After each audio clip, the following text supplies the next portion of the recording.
طارق مسعود صاحب, کیونکہ میں نے اس کے اوپر ولاگز بھی کیے ہیں اور میری بات بھی ہوئی, انہوں نے کہا کہ اسلام میں ایک نابالغ لڑکی کی شادی بھی جائز ہے. Is it true, sir? اگر تو آپ مجھ سے فتویٰ مانگیں گے تو میں مفتی تو ہوں نہیں, میں فتویٰ نہیں دوں گا, مگر میں آپ کو اپنا تجزیہ بتاتا ہوں جس لحاظ سے میرا مطالعہ ہے اور جس لحاظ سے یہ میری سمجھ ہے. یاد رکھیے گا, لڑکی کی جو تعلیم کی ذمہ داری ہے نا, وہ جس کی چھت کے نیچے ہوگی اس کا ذمہ ہوگا, چاہے وہ لڑکا ہو یا لڑکی ہو.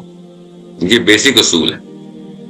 آپ کی چھت کے نیچے جو آپ کے ڈیپینڈنٹس ہیں نا, ان کے ہر قسم کا ذمہ آپ کا ہے. اب اگر چھت بدلتی ہے, شادی کر کے کہیں جاتی ہے, تو اگلے بندے کی ذمہ داری.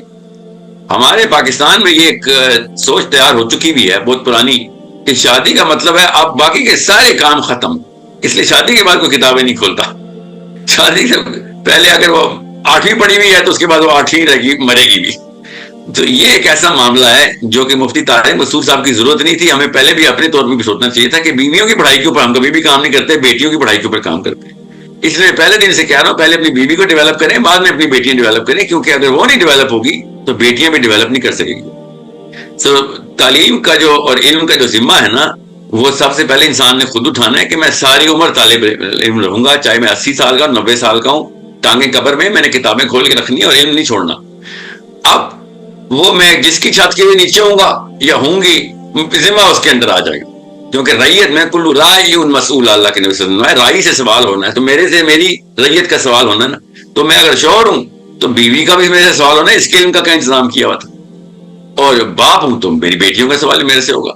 تو یہ تو نہیں ہو سکتا کہ باپ ذمہ بری ذمہ ہو جائیں کہ جی بیٹی پیدا ہو گئی, اس کا تو کام شوہر سنبھالے گا. کچھ ایسے علوم ہیں جو ایج بیسڈ ہیں, ٹھیک ہے. ایج بیس کا مطلب ہے برین خود بتاتا ہے اس وقت کون سا علم حاصل کرنا چاہیے. یہ اسکول کالج کے ہلے ہوئے لوگ ہیں, ان کو پتہ نہیں ہے برین سائنس کا نا, اس لیے میں آپ کو بتا رہا ہوں. تو کچھ ایسے معاملات ہیں جو 12 سال سے پہلے سکھانے ضروری ہیں, وہ جو شور سکھائے گا آگے, ٹھیک ہے. کم عمر کی شادی فار ایگزامپل ہو بھی جاتی ہے, وہ اتنے ایکسٹریم سرکمسٹینسز میں اجازت ہے کہ کہیں لڑکی کو حرام کی طرف نہ جو ڈالنا پڑ جائے, کہ اس کے گھر والے سارے جو ہے نا, یا فار ایگزامپل لاوارث ہونے والی ہے, باپ مرنے والا ہے, تو اس کو اجازت ہے پوری طرح قرآن میں کہ وہ اپنے جاننے والے وہ والے شخص کو جس کو پوری طرح ٹٹول چکا ہو کہ اس کے ذمے میں ڈالے. ظاہر ہے وہ نعوذ باللہ اڈاپٹ نہیں کروائے گا نا, اڈاپشن تو اسلام میں نہیں ہے, تو وہ نکاح میں ہی ڈالے گا. یہ بات درست کی ہے انہوں نے, یہ قرآن سے ثابت ہے, یہ خالی ان کی رائے تھوڑی ہے, تو قرآن سنا ہے انہوں نے. ہاں, بٹ یہ ایکسیپشنز ہے نا سر, مسئلہ ہو اس کو کوئی یہ مجبوری کی حالت میں. اور پھر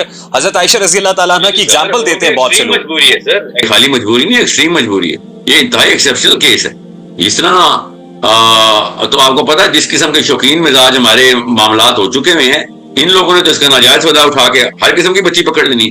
آپ بالکل درست کہہ رہے ہیں, کیا آپ ظاہر اس کی بیٹی, اس کو پتہ ہونا چاہیے نا, وہ خود نہیں سنسیئر, تو اس کو بھی ہر قسم کی راہ نکالنے کے لیے آیت اور حدیث کا بھی سہارا مل جاتا. تو میں تو ان لوگوں کے لیے بتا رہا ہوں جن لوگوں کو واقعی سوچنے کا شوق ہو, سیریس سنجیدہ بات کرنے کی ان کی ٹریننگ ہوئی ہو, ان کو پتا ہوتا ہے کہ قرآن پاک میں سورۃ طلاق میں اس لڑکی کی شادی جس کا ابھی حیض بھی نہیں شروع ہوا کہ ذکر کیسے آیا, اس کی تفسیر اور اس کی تطبیق ساری علماء کرام نے کر کے دی ہوئی.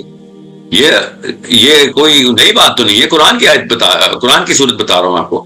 سو اگر آپ اس کو تشہیر میں لے کے آئیں گے تو لوگوں نے تو بہانہ کرنا ہے نا پھر.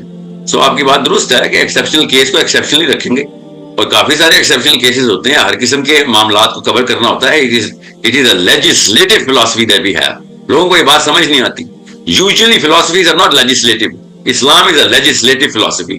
نہ صرف فلسفہ بتاتا ہے, اس کا قانون, اس کا عمل بھی بتاتا ہے, اور اس کی روک تھام کے ذرائع بھی مہیا کرتا ہے اسلام. اس لیے تو یہ پولیٹیکل سسٹم ہے. سو اس معاملے کے لیے یہ بہت آسانی سے سمجھ لیں کہ جب کسی نے اعتراض کرنا ہو کہ اسلام میں یہ مسئلہ ہے, تو اسے کہنا اس بچی کا کیا بنے گا کہ جو بچی لاوارث ہونے لگی ہے, اس کو کیا نعوذ باللہ لوگوں کے رحم و کرم پہ ڈالیں گے. It is a very simple question that people should ask. So those exceptions are covered, کہ کسی بھی معاملے کے اوپر اسلام نے کہیں میں بھی کوئی کمی اور کجی نہیں چھوڑی, اور وہ سارے سولوشنز پرووائڈ کیے ہیں. اب یہ بحث کرنا کہ اس آیت کا مطلب کیا ہے, یہ ایک بہت اچھی بحث ہے, یہ ضرور ہونی چاہیے یوتھ میں بھی, اور یہ پبلش ہونی چاہیے علماء کرام کی بھی, کہ کیا پتا یہ مطلب ہے کہ نہیں. اس کی تفسیر نکالیں, عربی کے سارے اصول نکالیں, ان جگہ علماء کرام کو بٹھائیں, اور اس کرنٹ ورلڈ ویو کے اندر ان لوگوں کی مباحثے کو کی تشہیر کریں ٹیلی ویژن پہ بھی, اور انٹرنیٹ پہ بھی لوگوں کو پتہ چلے.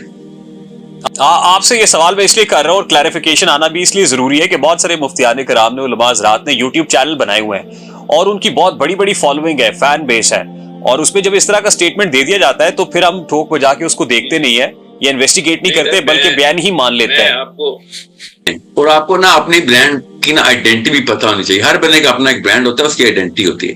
جب اگر آپ کی آئیڈینٹی یہ بن چکی بھی ہو کہ آپ نے شادیاں ہی کروانی ہیں تو آپ پھر اس موضوع کو نہیں ڈسکس کرتے کہ جس کا لوگ فائدہ اٹھا کے نعوذ باللہ قرآن پاک کے جسٹیفیکیشن بھی لے آئیں گے. فار ایگزامپل یہ نابالغ بچی کی شادی کا.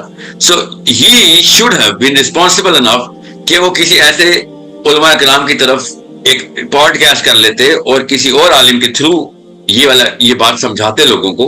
رادر دیکھیں میری بھی ایک برانڈ آئیڈینٹی ہے، وہ اچھی ہے، بری ہے، صحیح ہے، غلط ہے، غلط کہانی. اگر مجھے پتہ نہیں ہے تو میں اس قابل نہیں ہوں، یا یہ اسلام میں منع ہے مجھے کہ میں پھر ٹی وی کے اوپر آیا کروں یا کیمرے کے سامنے بیٹھ. میری آئیڈینٹی مجھے پتہ ہونا چاہیے کیونکہ میں نے اس کا فائدہ بھی اٹھانا ہے، یوتھ کو آگے لے کے بھی جانا ہے. میں کوئی سنگر ایکٹر ڈانسر کوئی مسئلہ تو ہوں نہیں کہ جو کمیڈین کر کے اپنی لوگوں کو میزمرائز کرنے کی کوشش کر رہا ہوں. میرا کام ہے یوتھ کی وہ ٹریننگ کرنا کہ وہ اللہ کے نبی صلی اللہ علیہ وسلم کی سیرہ پہ آئیں اور اپنی سوچ کو مستحکم کرتے ہوئے بڑے دشمن سے لڑائی کے لیے تیار ہوں، انٹلیکچولی بھی، سائیکولوجیکلی بھی، ایموشنلی بھی اور فزیکلی بھی اینڈ فائنینشلی بھی.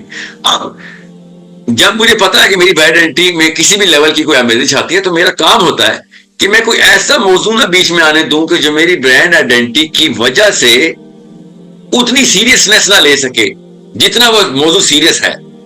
یہ کامن سینس کی باتیں ہیں. بڑے بڑے لوگوں نے کافی معاملات کے اوپر خاموشی کا اظہار کیا کہ مجھ سے سوال نہ کریں کیونکہ میں اس کا جواب دوں گا تو لوگ مسکنسٹرو کر لیں گے، تو ان کو بھی ایسے ہی چاہیے تھا کہ ایسے ہی کریں. السلام علیکم. اسلام جتنا زیادہ عورت کے رائٹس کو بیان کیا ہے اور جتنا زیادہ اوپنلی ان چیزوں کو امپلیمنٹ کرنے کا کہا ہے، کسی اور ریلیجن نے، کسی اور ہیومن رائٹس نے، یا پھر اگر آپ فیمنزم کی بات کر لیں، انہوں نے کبھی بھی اس چیز کو اڈاپٹ یا پھر امپلیمنٹیشن کی طرف نہیں لے کے آئے ہیں. مگر انفارچونیٹلی اگر ہمارے اس میل ڈومینیٹڈ سوسائٹی کے اندر دیکھا جائے تو عورتوں کو وہ حقوق نہیں دیے جاتے ہیں، یا پھر اسلام کو بھی اپنے فائدے کے لیے استعمال کیا جاتا ہے، جس میں ہم اپنی بہنوں کو، اپنی بیٹیوں کو، اور جو بھی ایک ہیومن کے بیسک رائٹس ہوتے ہیں ہم ان کو وہ بھی نہیں دیکھ پاتے ہیں. ایک عورت کا، نہ صرف ایک عورت کا بلکہ ہر ایک مسلمان کا یہ بیسک رائٹس ہوتا ہے کہ اس کو نالج دیا جائے، اس کو علم دیا جائے. اور سب سے پہلے تو یہ چیز ہوتی ہے کہ اگر ایک بیٹی اپنے ماں باپ کے گھر میں ہے تو اس کے باپ کے اوپر یہ فرض ہوتا ہے کہ وہ اپنی بیٹی کو اس نہج پہ لے کے جائے یا پھر اس کو وہ تعلیم فراہم کرے جس کی وہ حقدار ہے.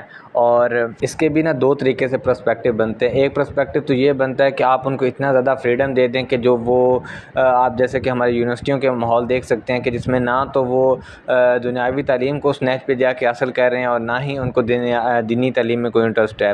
اگر آپ ان کو ایکسٹریم لیول پہ لے کے جائیں گے کہ جس میں نہ تو ان کا نہ کوئی ان کا، اور اس کے علاوہ سب سے بڑا رائٹ جو ہوتا ہے وہ ہسبینڈ کا ہوتا ہے کہ وہ اپنی بیوی کی کیسے تعلیم کرتا ہے. کیونکہ مرد کے اوپر سب سے ٹاپ آف دا لسٹ پہ جو حق ہوتا ہے وہ یہ ہے کہ اپنی اولاد سے بھی پہلے اسے اپنے بیوی کی تربیت کرنی ہوتی ہے. اگر اس کی بیوی کمپیٹنٹ ہوگی، اگر اس کی بیوی جو ہے وہ ہر فیلڈ کے اندر فلی گرفٹ ہوگی تو کبھی بھی اس کے بچے جو ہوں گے وہ ادھر ادھر نہیں جائیں گے، وہ کبھی بھی اسلام میں لیک نہیں کریں گے، وہ کبھی بھی میٹیریلسٹک کے لیے جتنے بھی کیپٹلزم کے وہ کبھی بھی وکٹم نہیں بنیں گے.